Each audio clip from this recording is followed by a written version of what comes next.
Everybody, आज अपन बात करेंगे संक्षारण की, कोरोजन की। संक्षारण क्या होता है इसके बारे में अपन बात करते हैं आज। देखो, संक्षारण या अपन इसको क्या बोल सकते हैं, कोरोजन बोल सकते हैं।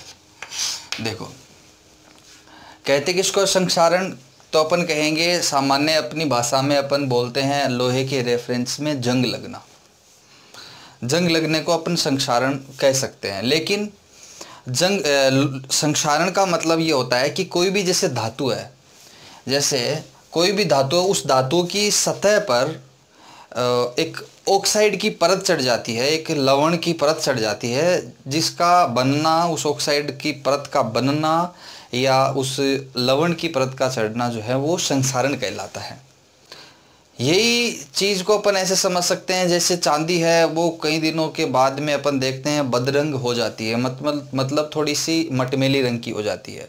इसी तरह से पीतल और तांबे की जो वस्तुएं हैं उस पर हरे रंग की एक लेप सा आ जाता है, तो वो भी एक संक्षारण का यही एक उदाहरण है। इसी तरह से लोहे पर जो है वो लाल भूरे रंग की, धूसर रंग की जो है वो एक पाउडर सा बन जाता है, वो भी एक संक्षारण है।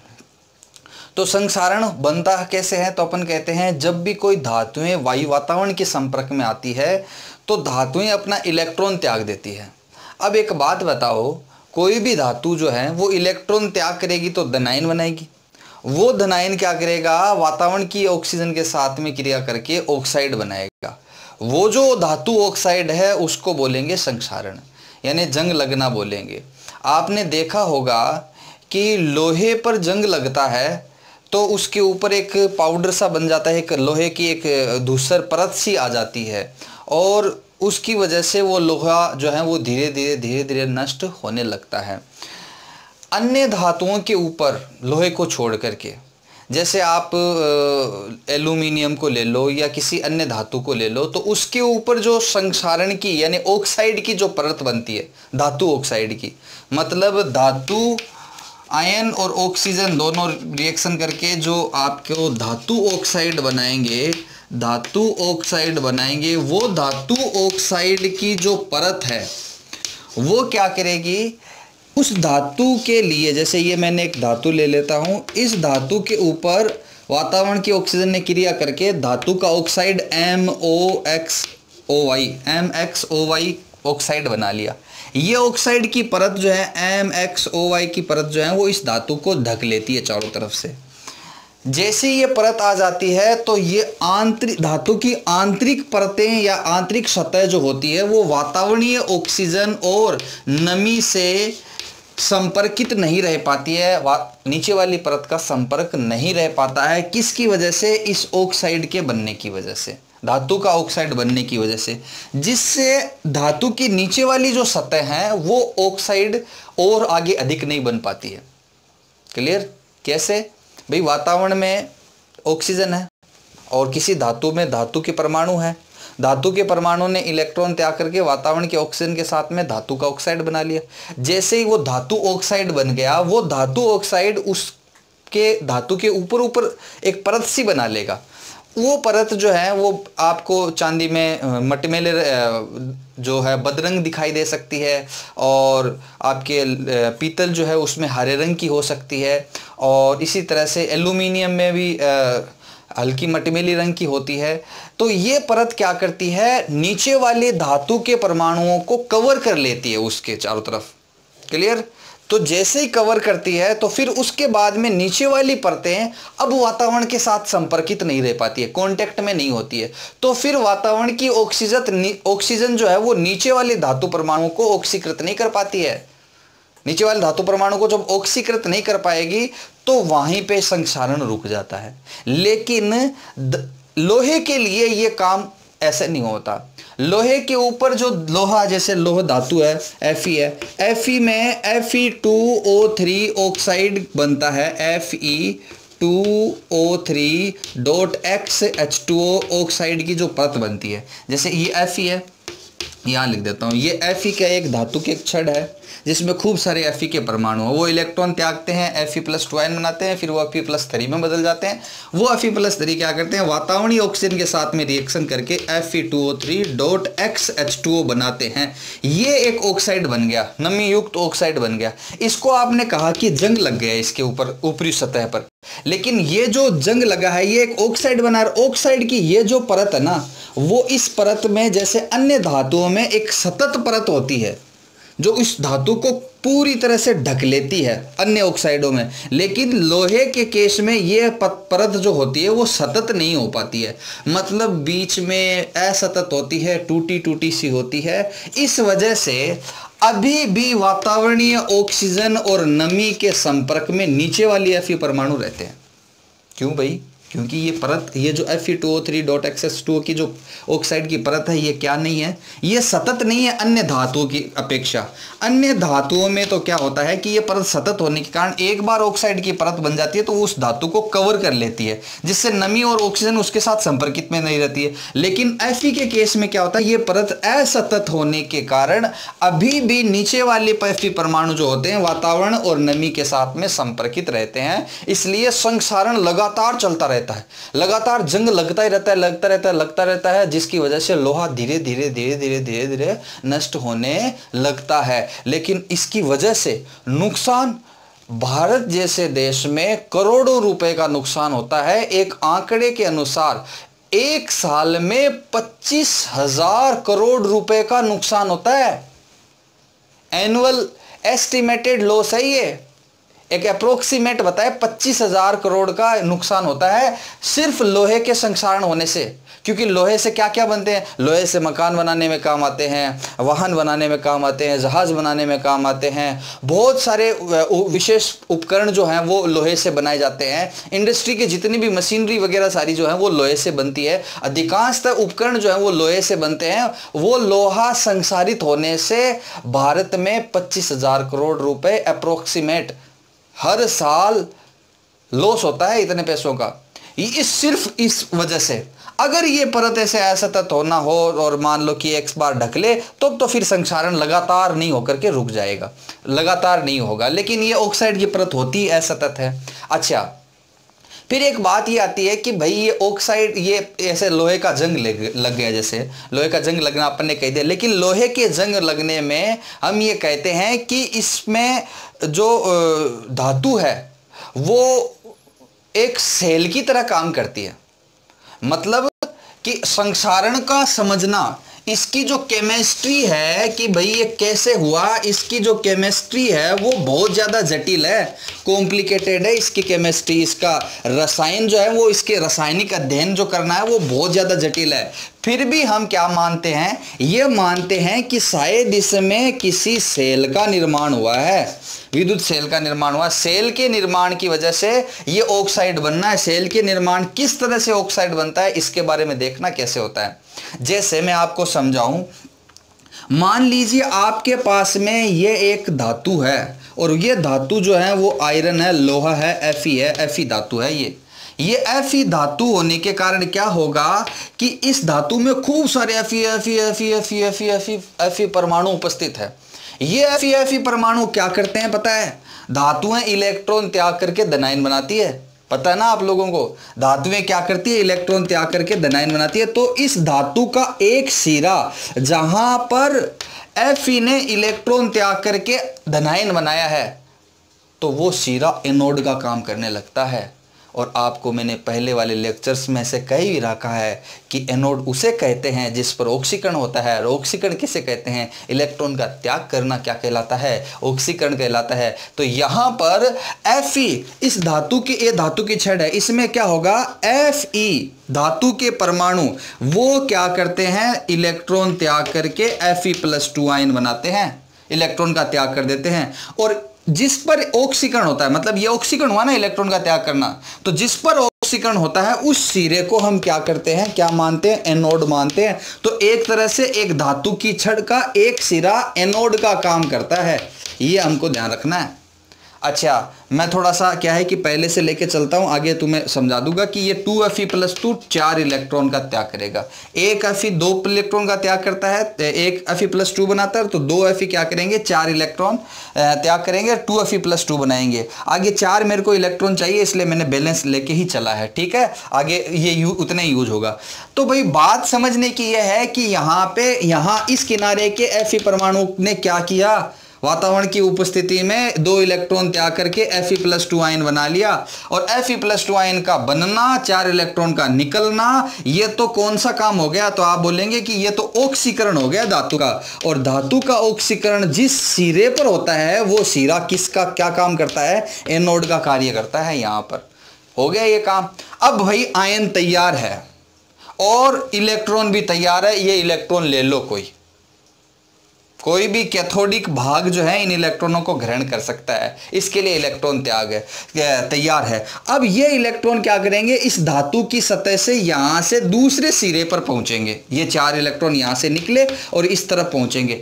इधर पहुंचने पर क्या घटना घटित होगी उसको तो अपन बाद में समझेंगे, लेकिन आपको एक और वातावरणीय घटना बता देता हूं पहले। कैथोड की अभिक्रिया समझने से पहले एक और वातावरणीय घटना समझना, क्या काम होता है यहां पर यह होता है कि वातावरण में तुम्हें पता है नमी है, वाटर है, H2O के मॉलिक्यूल है, और भाई वातावरण में CO2 भी है, ठीक। ये नमी इस धातु की जैसे ही सतह पर लगेगी तो वातावरण की CO2 इसके संपर्क में आएगी, और वो नमी और वातावरण की CO2 दोनों रिएक्शन करके एक कार्बोनिक एसिड का अणु बना देगी। देखो H2 है, C है, 2 और 1 3 O3 है, तो ये बन गया H2CO3। H2CO3 का नाम है कार्बोनिक अम्ल, और कार्बोनिक अम्ल एक विद्युत अपघट्य का काम करता है। और विद्युत अपघट्य किसे कहते हैं, तो आप बोलते हैं वे पदार्थ जो अपने आयनों में टूट सकते हैं उन्हें हम क्या बोलते हैं, विद्युत अपघट्य कहते हैं। यानी कि ये क्या देगा, H+ आयन दे सकता है और CO3-2 आयन में टूट सकता है। ये बात आ रही है समझ में। तो भाई हम कहते हैं, तो जो अपने आयनों में टूट सके उसे हम क्या बोलेंगे, विद्युत अपघट्य कहेंगे। अब देखो हुआ क्या, सारे योग मिल रहे हैं यहां पे। हमने कहा था सेल, कोई भी सेल का अध्ययन करो तो 3 चीजें तुम्हें पता होनी चाहिए, एनोड क्या है, कैथोड क्या है और विद्युत अपघट्य क्या है। अगर ये 3 चीजें मौजूद है तो हम कहते हैं सारे सेल की हम अभिक्रियाएं याद रख सकते हैं। तो भाई वो तीनों जो है आपने तो छड़ रखी थी बाहर खुले वातावरण में, और रखते ही क्या हुआ, बाहर रखते ही क्या क्या घटना घटित हो गई, धातु ने तो वातावरण में इलेक्ट्रॉन त्याग करके Fe+2 आयन में बदल गया और इलेक्ट्रॉन तैयार है। ये इलेक्ट्रॉन एक सिरे से दूसरे सिरे पर जाने के लिए उत्सुक है। कोई उनको अगर धनायन दिखेगा तो त्वरित होकर के उधर जाने के लिए तैयार है। अब यहाँ पे हमें सेल अभिक्रिया पढ़ रहे हैं तो सेल के लिए हमें विद्युत अपघट्य चाहिए। देखो विद्युत अपघट्य कहाँ से आया, वातावरण की नमी इस पर टच हुई, वातावरण की CO2 आई, दोनों ने रिएक्शन की और क्या बनाया, H2CO3 बनाया। और H2CO3 ने क्या कर दिया, अपने आयनों में टूट गया, और जो अपने आयनों में टूट जाता है उसे हम क्या बोलते हैं, विद्युत अपघट्य कहते हैं। विद्युत अपघट्य की उपस्थिति में ही एनोड और कैथोड की अभिक्रियाएं संपन्न होती है। ये हमें बात ध्यान रखनी है। अब सुनना बात क्या होगा आगे, कि ये यहां पर इस तरफ आएगा तो भाई यहां पे इस H+ तैयार है, मंगते तैयार है ना इलेक्ट्रॉन लेने के लिए। इस सिरे पर बताओ क्या H+ आयन मौजूद है, क्या है मौजूद, क्यों, क्योंकि इस सिरे पर क्या बन गया, H2CO3 बना हुआ है, H2CO3 बना हुआ तैयार है, H2CO3 बना हुआ तैयार, जिसमें H+ आयन मौजूद है। वो H+ आयन क्या करेंगे, आजा इलेक्ट्रॉन आजा, इधर आजा, इस सिरे से इधर इलेक्ट्रॉनों को त्वरित करने के लिए कहेंगे आओ इधर आओ इलेक्ट्रॉन। एनोड ने Fe ने इलेक्ट्रॉन त्याग किया ना, ला मैं इलेक्ट्रॉन ले लेता हूं। इस तरफ क्या करेंगे, ये इलेक्ट्रॉन लेने के लिए H+ तैयार है, और जो इलेक्ट्रॉन ग्रहण करता है वो किसका काम करती है, कैथोड का काम करती है। तो कैथोड की अभिक्रिया यानी कैथोड पर क्या काम होगा वो समझना। आप क्या होगा, कैथोड पर ऐसे होगा, H+, उधर से 4 इलेक्ट्रॉन आएंगे तो मैं 4 H+ ले लेता हूं, और एक इधर वातावरण में ऑक्सीजन तो है ही है, क्योंकि पूरी धातु वातावरण के संपर्क में है। तो वातावरण के संपर्क में तो ऑक्सीजन तो इधर भी थी, इधर भी थी, इधर भी थी, इधर भी थी, तो इधर ऑक्सीजन भी उपलब्ध है। अब एक बात बताओ, एक ऑक्सीजन में 2 ऑक्सीजन परमाणु है, इधर 4 H+ है, कितने H2O बनेंगे आप बताओ। ये इलेक्ट्रॉन लेकर के 4 इलेक्ट्रॉन लेकर के 2 H2O बनेंगे, क्या बनेंगे, 2 H2O बनेंगे। तो ये 2 2H2O का निर्माण हो गया यहाँ पर। तो ये तो होगी ऊपर वाली, तो हो गई एनोड की अभिक्रिया, और ये क्या हो गई, कैथोड की अभिक्रिया हो गई। क्या होगा, ये एनोड की अभिक्रिया और ये कैथोड की अभिक्रिया में ये एनोड का विभव जो है, प्रत्येक इलेक्ट्रोड का विभव होता है, मतलब किसी भी इलेक्ट्रॉन के त्याग करने की प्रवृत्ति या ग्रहण करने की प्रवृत्ति को हम क्या बोलते हैं, इलेक्ट्रोड विभव कहते हैं। ठीक, और विद्युत रासायनिक श्रेणी के अनुसार यह क्रिया होने पर इसका इलेक्ट्रोड विभव, मतलब किसका, एनोड का, तो ई एनोड विभव को ई से प्रदर्शित करते हैं। ई नोड विभव जो है इसका मान होता है -0.44 वोल्ट होता है। और यह अभिक्रिया होने पर इस कैथोड पर हो रही है ये अभिक्रिया, और इसका विभव जो है ई कैथोड जो है वो विभव का मान जो होता है, एक प्रायोगिक मान होता है विद्युत रासायनिक श्रेणी के अनुसार, होता है 1.23 वोल्ट। तो भाई हमने ये पढ़ा कि एनोड पर ये काम हुआ, कैथोड पर ये काम हुआ। किसी भी सेल में नेट अभिक्रिया अगर आपको पढ़नी है तो हम क्या करते हैं, नेट रिएक्शन के लिए एनोड और कैथोड की अभिक्रियाओं को जोड़ देते हैं। मैंने आपको पहले वाले लेक्चर में भी बता रखा है, इस रिएक्शन के इधर वालों को उधर वालों से काट दो, कट रहा है तो देखो मेरे हिसाब से ये 4 इलेक्ट्रॉन है इधर, और उधर उस पासे में 4 इलेक्ट्रॉन है, कैंसिल आउट हो गए। इधर कोई है क्या जो उधर वालों से कट रहा है, नहीं भाई कुछ नहीं है। और कोई कट रहा है क्या जो योग्य है, नहीं कोई नहीं कट रहा। तो हम इसको लिख देते हैं, इधर वालों को जोड़ देते हैं, 2Fe और 4H plus O2 gives 2Fe plus 2 and 2H2O। ये नेट रिएक्शन हो जाती है यहाँ पर, इस लोहे की इस छड़ पर ये काम होता है। अब हम विभव को भी जोड़ना चाह रहे हैं, तो विभव को जोड़ने का तरीका है कि ई सेल बराबर होता है E cathode minus anode, E cathode minus E anode. Cathode का विभव कितना था, 1.23 वोल्ट था, और माइनस एनोड का कितना था, एनोड का था -0.44 वोल्ट। तो भाई दोनों हो गए, ये तो हो गए प्लस, तो 1.23 वोल्ट को क्या करेंगे हम इसके साथ में जोड़ देंगे, तो जोड़ेंगे तो कितना आ जाएगा, 1.67 वोल्ट इसका विभव आ जाएगा। मतलब इस सेल का विभव जो है, एक तरह से सेल बन गया, तो इस सेल का विभव जो है 1.67 वोल्ट का ये सेल बन जाता है। अब बच्चे कई बार पूछते हैं सर इसमें करंट तो नहीं आता, फिर बाहर पड़ी हुई छड़ है वातावरण में और ये इतने वोल्ट की सेल बन गई एक तरीके से, तो क्या हाथ लगा से करंट आ जाएगा? अरे भाई परिपथ थोड़ी बन गया पूरा, एक बाह्य परिपथ थोड़ी बना लिया आपने कि यहाँ से जाकर के इलेक्ट्रॉन इधर से आ गए, ये एनोड हो गई, ये अभिक्रिया, ये तो एक आंतरिक अभिक्रिया हुई है। एनोड कैथोड एक आंतरिक सेल निर्माण हुआ है, बाह्य परिपथ तो बना ही नहीं है जिसमें इलेक्ट्रॉन का प्रवाह हो रहा है और जिसमें आपने कोई स्रोत लगा रखा हो तो करंट का फ्लो होगा। ये तो एक आंतरिक घटना है, इसलिए करंट नहीं आएगा बाहर पड़े पड़े, ये ध्यान रखना। तो ये इसका इतना विभव, इतना वोल्ट का ये सेल का निर्माण हो गया। अब क्या होता है कि यहाँ पे हमने देखा कि उत्पाद के रूप में Fe+2 आयन बने हुए हैं इस छड़ में। वो Fe+2 आयन क्या करेंगे या बताता हूं मैं आपको। Fe+2 आयन क्या करेंगे, वातावरण में ऑक्सीकृत होकर के Fe+3 आयन में परिवर्तित होते रहेंगे। ठीक, वो Fe+3 आयन क्या करेंगे, ऑक्सीजन के साथ में क्रिया करके और नमी के साथ क्रिया करके Fe2O3 बना लेंगे, और डॉट XH2O मतलब कोई भी X अणु H2O के इसके साथ में संयुक्त रहेंगे। इसको बोलेंगे लोहे का जंग लगना। ये जंग का सूत्र है, याद रखना। जंग लगने का सूत्र क्या है, Fe2O3.XH2O। अब आप भाई ये तो देखो, ये तो आना चाहिए अब अपने को, क्या है कि Fe+3 संयोजकता है, ऑक्सीजन को हम -2 के रूप में मानते हैं। इसकी संयोजकता 3 है, इसकी 2 है, इसकी संयोजकता इसके नीचे, इसकी संयोजकता इसके नीचे। तो हम फॉर्मूला बनाएंगे, वो बनेगा Fe2O3। Fe2O3 ऑक्साइड बन गया जिसके साथ में XH2O की नमी उपस्थित है। ये जंग लगने का एक सूत्र बन गया।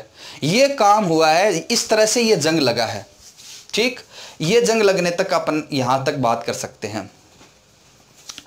अब अपन कहते हैं कि भाई जब जंग लगना इतना हानिकारक मतलब इतना नुकसानदायक है, इतना क्षति पहुंचाता है, इतने करोड़ों रुपए की क्षति पहुंचाता है, तो भाई कोई इसके रोकथाम या कोई उपाय है क्या जिससे हम लोहे को जंग लगने से बचाया जा सके? ऐसा कुछ है क्या?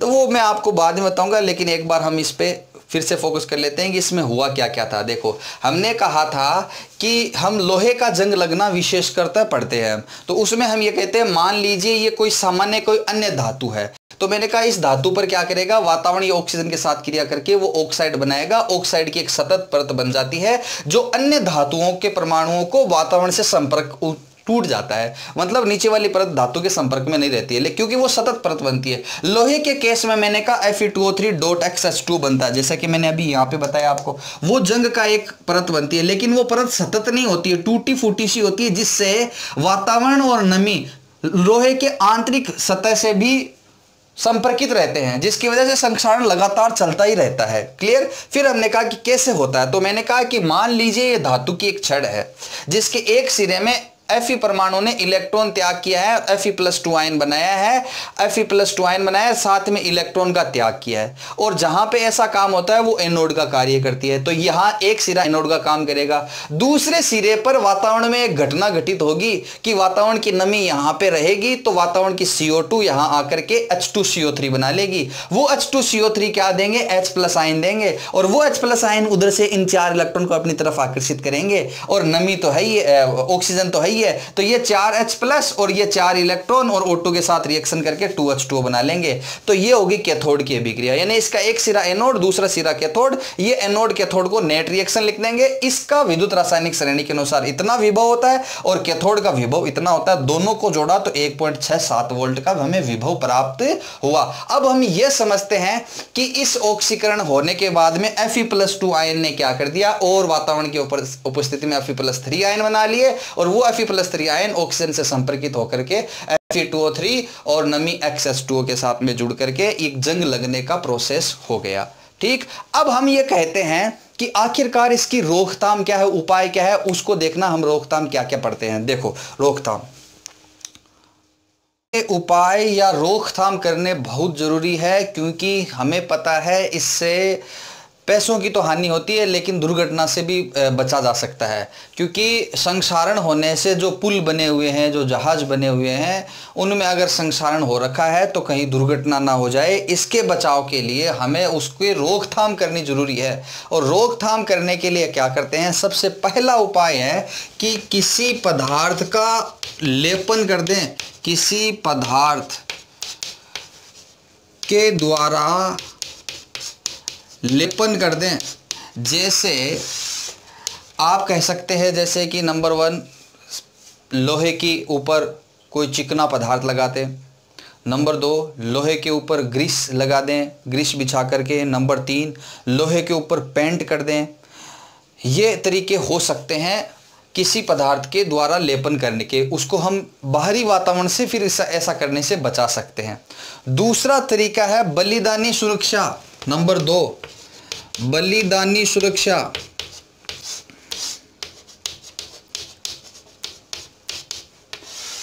बलिदानी सुरक्षा में हम कह देंगे कि एक धातु दूसरी धातु अपना बलिदान कर देगी।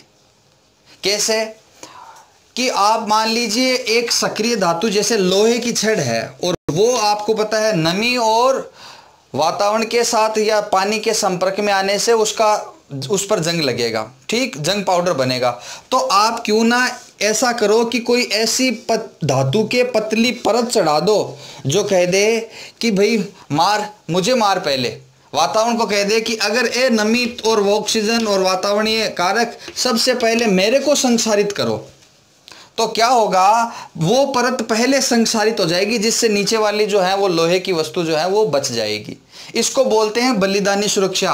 और इसके लिए हम क्या करते हैं, जिंक धातु को उपयोग में लेते हैं, क्योंकि जिंक धातु का विद्युत रासायनिक श्रेणी में लोहे से ऊपर स्थान है, मतलब पहले ऑक्सीकृत होना चाहती है वो लोहे से, उसके ऑक्सीकृत होने की प्रवृत्ति लोहे से ज्यादा है और पहले होती है वो उससे, तो उसकी परत धीरे धीरे उसकी पतली परत इस लोहे की छड़ या इसकी वस्तु के ऊपर चढ़ा दी जाती है, जिससे इसका पहले ऑक्सीकरण होता है जेडन कार्बोनेट में, जिंक कार्बोनेट में या जिंक हाइड्रोक्साइड में इसका ऑक्सीकरण होता रहता है, जिसकी वजह से पहले ये Fe धातु बच जाती है। इसको अपन बोलते हैं बलिदानी सुरक्षा। बलिदानी सुरक्षा के माध्यम से भी हम लोहे के संक्षारण को रोक सकते हैं। विद्युत या कैथोड सुरक्षा। विद्युत या कैथोड सुरक्षा एक तरीके से कैसे इसको समझना, इसके द्वारा हम संक्षारण में कैसे रोकथाम या उसका उपाय कर सकते हैं। कैसे कि पहली बात, ये उपाय किया जाता है जैसे बड़े जहाज़ पानी में डूबे हुए हैं तो वो पानी में चलेंगे तो वो नीचे का भाग जो है उसका जो अगर लोहे का बना हुआ है तो वो तो पानी में लगातार संपर्क में रहेगा और वो संक्षारित हो जाएगा। या फिर भूमिगत कोई पाइपलाइन दी हुई है तो वो पाइपलाइन तो वो तो भूमि में रह रही है तो वो तो लगातार नमी के संपर्क में रह रही है। कोई पाइपलाइन है जिसमें जल प्रवाह हो रहा है, जल की पाइपलाइन है तो उसमें तो पानी है ही है, वो तो संक्षारण होना ही होना है। तो इसलिए ऐसे वस्तुओं को, मतलब शिप को या फिर आप कह सकते हो कि जो अंडरग्राउंड पाइपलाइन है उसको बचाव के लिए हम क्या करते हैं, विद्युत और कैथोड सुरक्षा करते हैं। जैसे मान लीजिए ये पाइप फिटिंग हो रखी है, भूमिगत पाइप फिटिंग है, अब ये लोहे का बना हुआ है तो लोहे का एनोड विभव आपको मैंने बताया था -0.44 वोल्ट होता है। लेकिन हम क्या करते हैं, इसके संपर्क में हम मैग्नीशियम का एक ब्लॉक जोड़ देते हैं, इसके साथ में मैग्नीशियम का या जिंक का ब्लॉक जोड़ देते हैं। अब मैग्नीशियम और जिंक जो धातु है वो उसका इलेक्ट्रोड विभव इससे भी कम होता है, मतलब या यूं कह सकते हैं वो जल्दी इससे ज्यादा ऑक्सीकृत होती है, पहले होती है। मैग्नीशियम का विभव होता है, इलेक्ट्रोड विभव जो होता है वो -2.37 वोल्ट होता है। तो जिसका जितना माइनस में विभव होता है वो पहले ऑक्सीकृत होगा, ये ध्यान रखना। तो यहां पे मैग्नीशियम पहले ऑक्सीकृत होगा इससे। तो यहां पे अगर आपने इस पाइपलाइन के साथ में मैग्नीशियम का ब्लॉक रख दिया, इससे संपर्कित कर दिया, तो अब यहां पे पहले ऑक्सीकृत होने वाला एनोड कहलाएगा।